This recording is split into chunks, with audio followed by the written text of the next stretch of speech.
vivre un festin constant, paix et bonheur durable. Dans un monde dominé par la recherche effrénée du plaisir, de l'argent, du pouvoir et de la reconnaissance, ce livre, Vivre un festin constant, propose un chemin radicalement différent, celui d'une joie durable, sobre et profonde. À travers une approche à la fois spirituelle, humaine et éducative, ce livre explore les grands domaines de la vie quotidienne, sexualité, nourriture, alcool, travail, argent, pouvoir et notoriété, et montre comment la maîtrise de soi, loin d'éteindre la vie, la rend pleinement savoureuse. Inspiré par la sagesse biblique, éclairé par l'expérience humaine et nourri d'exemples réels, cet ouvrage démontre que la paix intérieure n'est pas réservée à quelques élus, mais accessible à tous ceux qui choisissent de vivre consciemment.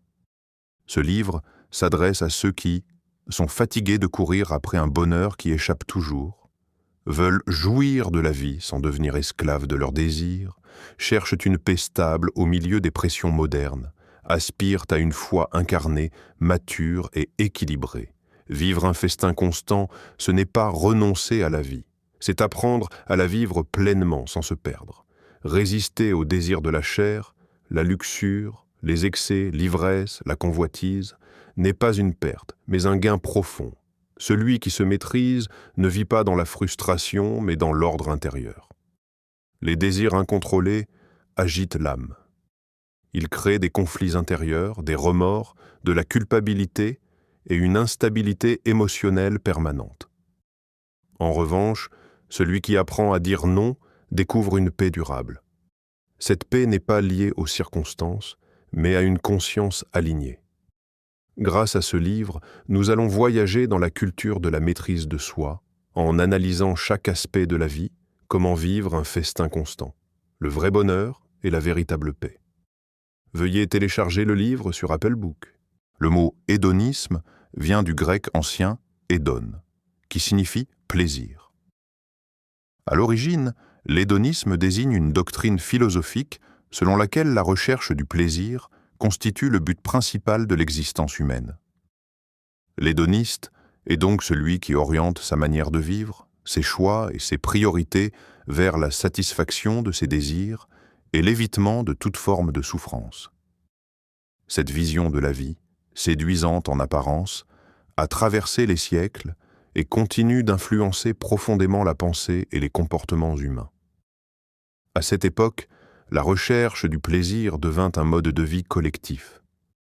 Les banquets somptueux, les excès alimentaires, la débauche sexuelle, les jeux du cirque et la glorification du corps faisaient partie intégrante du quotidien.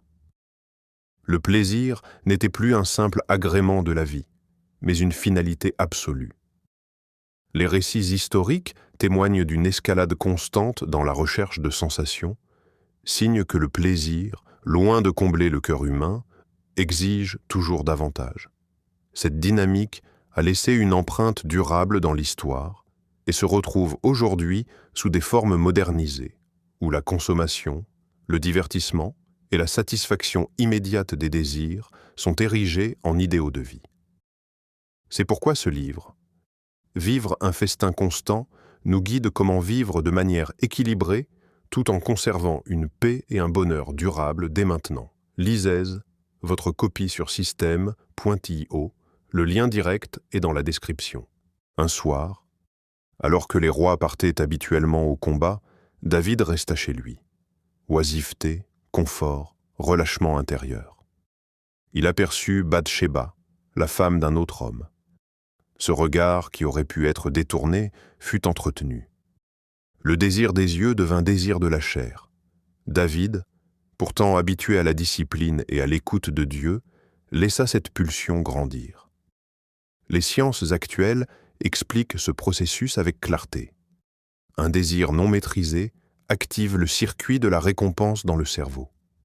Plus l'image est nourrie, plus l'émotion s'intensifie, et plus la capacité de jugement moral s'affaiblit. David n'a pas chuté en un instant. Il a glissé progressivement. La convoitise a obscurci sa conscience, jusqu'à le pousser à commettre l'adultère. Ce qui est frappant, c'est que David n'était pas ignorant du bien et du mal. Il savait. Mais le désir, lorsqu'il domine, réduit la capacité à anticiper les conséquences. Les neurosciences parlent aujourd'hui de la mise en veille du cortex préfrontal, la zone du raisonnement et du contrôle, au profit des zones émotionnelles. David n'a pas agi par manque de foi, mais par perte de maîtrise intérieure. David avait obtenu ce qu'il désirait. Il avait satisfait les désirs des yeux et de la chair. Pourtant, loin du bonheur espéré, il entra dans une période de profonde détresse intérieure. C'est là une vérité psychologique fondamentale. La culpabilité morale génère stress, anxiété et autodévalorisation. Le cerveau humain n'est pas conçu pour vivre longtemps en contradiction avec ses valeurs profondes. C'est ainsi que nous avons tout intérêt à vivre décemment et de manière équilibrée pour être véritablement heureux et en paix. Lisons ensemble ce livre « Vivre un festin constant » à trouver sur système.io. Que Dieu nous accorde sa faveur imméritée et ses bénédictions. Whitney Houston. Quand la fuite devient une prison. Whitney Houston possédait un don rare, une voix capable de bouleverser des générations entières. Succès mondial, richesse, reconnaissance, elle semblait vivre un rêve, mais derrière la lumière, l'ombre grandissait. Drogue, alcool, relations toxiques, dépendances émotionnelles et chimiques s'entrelacèrent lentement. Ce qui avait commencé comme un refuge contre la douleur se transforma en une cage. Sa voix s'abîma, sa santé déclina, sa carrière s'effondra. Isolée, épuisée, elle mourut tragiquement, laissant le monde stupéfait et endeuillé. Son histoire révèle que la drogue et l'alcool ne suppriment pas la souffrance. Ils la reportent, puis la multiplient. Ils promettent l'oubli, mais livrent la destruction. Les désirs de la chair sont trompeurs. Quand notre propre cœur nous trompe en nous promettant que nous serons heureux et que nous allons nous sentir mieux en laissant nos mauvais désirs le feu vert, soyons extrêmement vigilants. C'est ainsi que le livre « Vivre un festin constant » nous guide comment chercher au quotidien le véritable bonheur et la vraie paix intérieure tout en vivant équilibré. Veuillez le consulter sur système.io. Que Dieu nous accorde sa faveur imméritée et ses bénédictions. L'épreuve et la maîtrise de soi.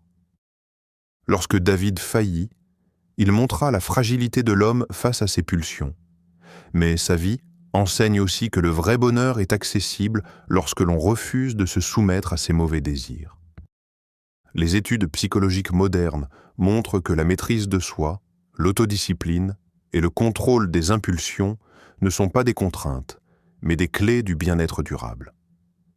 Les individus capables de retarder la gratification ou de résister à des stimulations immédiates développent une plus grande satisfaction, un meilleur équilibre émotionnel et des relations plus profondes. David, par la suite, se repentit et renoua avec Dieu. Cet acte montre que l'éloignement volontaire des désirs charnels, la prise de responsabilité et la recherche d'une vie guidée par des valeurs supérieures rétablissent la paix intérieure. La science moderne appuie cette idée. La régulation émotionnelle et la maîtrise des impulsions sont associées à une meilleure santé mentale, à une réduction de l'anxiété et de la dépression et à un plus grand sentiment de cohérence et de sens dans la vie. Ceux qui cèdent constamment à leurs désirs charnels ne bénéficient pas de ces effets. Leur cerveau est constamment en état de recherche, jamais en repos. L'exemple de David montre de manière éclatante que le plaisir charnel, pris isolément, ne mène jamais à la paix durable. La vraie joie, celle qui emplit le cœur et tranquillise l'âme, se trouve ailleurs, dans l'alignement avec Dieu, dans la maîtrise des désirs, dans le respect de principes supérieurs. Le livre « Vivre un festin constant » nous guide et nous aide à améliorer notre quotidien en menant une vie épanouie et heureuse. Le livre est disponible sur système.io. Que Dieu nous accorde sa faveur imméritée et ses bénédictions.